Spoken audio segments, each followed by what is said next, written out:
Wow. Welcome to the Rexy Vault. The Rexy Vault? See, I just got my No, that name in feels early. like... No, it's got I'm it early. a Rexy girl So like in you, a Rexy world. man, don't get me started. Okay. My little brother went on, I don't know the name of that band, but Went on a kick for it? oh my All into it? God. He would play it over and over and over. He's already my little brother, so he's super annoying. But his room is right next to mine. And just on a loop, I'm a Barbie girl in a Barbie world. And Maybe he was so self-aware he was that ironic at that young. he was 11. My boys have almost identical music taste. There's some small variances, but So you got Foo Fighters. Foo Fighters, they love Imagine Dragons, anything with a beat, anything danceable, anything anthem-like. Yeah. Like my kids like the Imagine Dragons thing. Oh, yeah.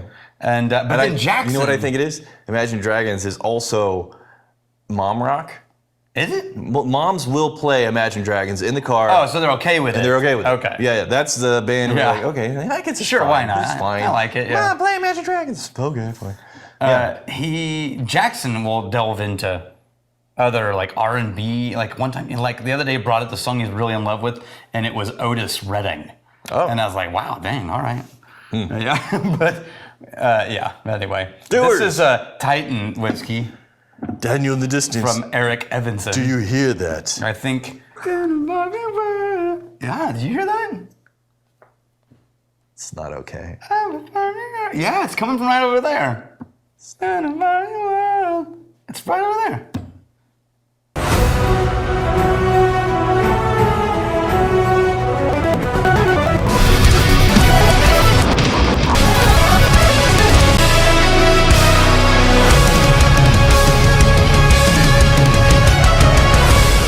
Okay, we did Dewar's 18 in 2018. And the whole episode... It's 5 years. Yeah. The whole episode we sort of talked about the whiskey, but we mostly spent the whole time talking about how any day now we were going to hit 100,000 subs. Oh, hey. Yeah, we did. So we're going to go back to the Dewar's 18. Dewar's 18. Double aged. Okay, so 2 barrels. What are the barrels? No, not double. Oh, so here's what actually has happened. What does double age mean? Well, yeah, it is technically 2 barrels, but not in the way I think you mean. Okay. So this I think is actually super cool, and I didn't know. I had to go look this up because I'd heard about it but never researched it. It turns out that their standard offerings, the Dewar's standard things, they use cask marrying instead of tank marrying. Okay. So once they create the blend, they'll let it merge and marry for up to 6 months and settle. In barrels. Now, probably mostly inert barrels, like ones that aren't going to add a ton of impact to it because you just figured out your blend. But that settling and that time to marry is, I think, why I consistently go to Dewar's as my favorite budget Scotch. Like it's out, as we've reviewed throughout the channel, the only thing that's taken me away from Dewar's was the Naked Grouse, which I kind of dug. But every other budget blend, I think, yeah, that's fine. But then I get into Dewar's and I think, this feels more cohesive. So what are you and less, expecting out of this 18-year-old? I am expecting all of the softness that kind of time can bring to these, a little bit of muted, dusty, that's not smoky, but it's almost dusty. And I'm expecting the caramels and the dense middle palate to be a little bit heavier and a little bit mustier. Here we go. Oh my God, it's exactly right. No, I don't know.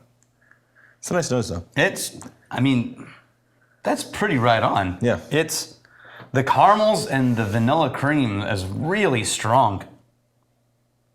And the fruit notes are actually a lot higher than I thought they would be. There's a sweet, ashy thing. Yeah, that's my point. It was going to reach this sort of dusky hint of smoke instead of smoky. Dusky. Yeah. Yeah, and the fruity sweetness. It's like a little foggy layer of duskiness with the fruity sweetness underneath. That's a solid blend. That's nice. That's a solid whiskey in general. Yeah, it is nice. 18 years, come on. Now I'm getting the fruit notes. See, now it's shifting gears. I'm getting into the fruit, yes, but it's desserty fruit. It's like you're adding a lot of sugar Candied to it. fruit. Yeah. I like it. I'm Now it's going to be... pears and peaches and strawberries on the fruitiness. Yeah, it's going to be proof to the floor. Yep, 40. Yeah. Let's see if it holds up. Kind of a shame. I would love to experience that nose. Just a little bit more things carried. Yeah, and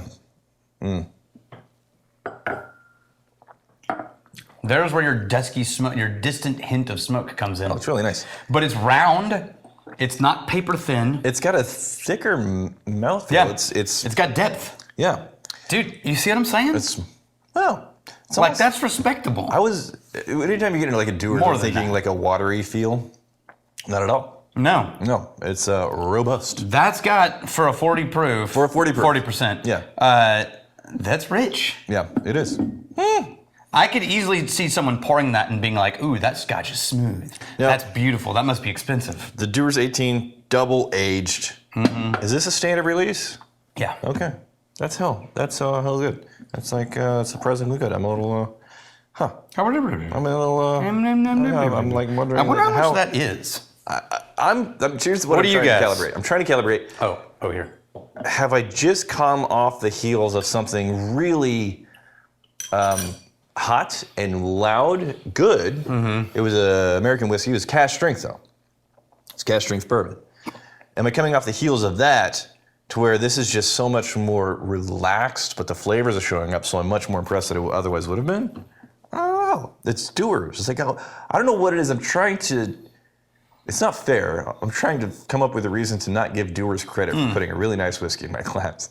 It's at Total Wine, it's $70. 70 isn't really budget. No. Not budget. No. This tastes like $70. Yeah. Okay, I'm fine now. Yeah. I was thinking like mid-30s. 50s. I can see it in other places that are 50s. Okay. Right online. Okay, because if you say budget to me, I'm thinking 30s. Thinking 30s. I'm thinking if this is a 30 is 40, maybe on the upper end dollar whiskey. Yeah. This is a game-changing whiskey. But it's, $50, $60, $70. This is fine. $50, $70, this is what I expect at that level. That's good. No, actually, it delivers, my point. But it was about to wildly over-deliver in the budget category. Yeah, not a budget, but still good. Oh, honeysuckle now on the nose. a little water made it a little more peppery on the palate. Did you put water in mine? No, I was waiting. Just a tiny, because I drink most of mine already. It adds a little bit of pepper. That's good. It's good, though.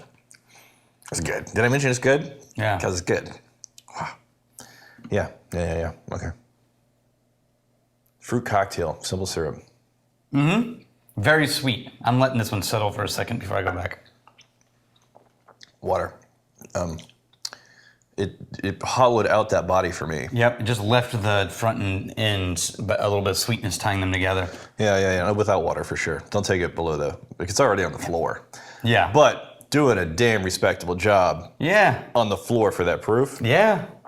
Yeah. Dude, can you think of another whiskey that's this nice at 80 proof? A lot of single malts, yes. No. But not a lot of blends. That's what I'm saying. No. Yeah. Blended on the floor. This is beautiful. I think this is probably as nice as a... You know, though, Yeah, what are you thinking? those Alexander, those are single malts. Never mind. Nope. Yeah. Damn, dude. That's a nice blend. Yeah. Okay. No, I'm looking, and no. The answer is no. I can't find. Monkey Shoulder is close, but it's a blended malt. This is better than Monkey Shoulder. Yeah. Yes, I agree. Yeah. We got Necronom the Yeah. Fourth. Finished this bottle a week ago. Sad to admit it, I absolutely loved it up until the halfway mark, and then somehow I got bored with it. I regret nothing though. What bottle? So that was a Glen Scotia bottle, but my question was, Glen Scotia. has that ever happened to you? Where you fell in love with something, and then before the bottle was even done, you were kind of over it a little. To me, it's like hearing one of those songs. Like, okay, the first time I ever heard I'm a Barbie Girl. Somebody that I used to know. Yeah. You didn't have to cut. I was like, oh, that's amazing. Yeah. But then within about a month, I was like, oh my It's God. in like every restaurant, every grocery store is like, Yeah. Okay. And so it was one of those where I still think it's not a one-hit wonder in the sense of like it's a cheap thrill, Like, it's a legitimately quality song. I just heard it until I never wanted to hear it again. Another one was one of my favorite all-time bands used to be Remy Zero, and no one had ever heard of them, but they wrote the theme song to Smallville. Okay. That somebody save me, two old hands break out through. Yeah. No, to that point, whenever there's a song that I know I'm gonna love this. Yeah. I intentionally don't play it too many times. But has anyone ever reached popular opinion on yours? Where you didn't, even if you didn't want to listen to it, it was always on? No, most of the music that I'm listening to these days, I don't listen to commercial radio. I don't really shop. So if it's not playing in a restaurant, I'm not gonna hear it. So all the music that I'm listening to, it's not gonna be like smash hit stuff. I have absolutely gotten tired of the bottle. Yeah, okay. And then it sat there until I was ready to come back to it. And if I wait long enough, I come back and go, oh yeah, I like this one. This probably has quite a bit of room before I get bored with it, because it's really freaking nice, man. And we're talking about a blended Scotch. Yeah. Not budget. Solid. Not budget though. It's solid. It's not crazy money. I was saying it's priced appropriately between 50, 70 is going to be a little high for me. 50. I think 70 is high for me. 50. 50, I can make a good case for 50. Yeah. 60, 70. What are we doing? We have Chuckles Productions. Thank you for reviewing different offerings from the Midwest. Yes. Being from Minnesota myself, I am very proud of what our distilleries up here are producing. Yeah. You're welcome. We, over about 4 years, have become the voice of craft. Yeah. Hi. Sorry. Hello. Sorry, craft guys. No, that's really? not true. Those guys? Son of a bitch. Damn it. There is now, the other day, just because I remember when we started the channel, I didn't do any research on YouTube on who was doing whiskey things at all, because that wasn't the goal. I was just going to do a resource channel. And then we got kind of popular, and I realized there was a whole world of whiskey drinkers out there on YouTube I didn't know about, and we became a part of this community.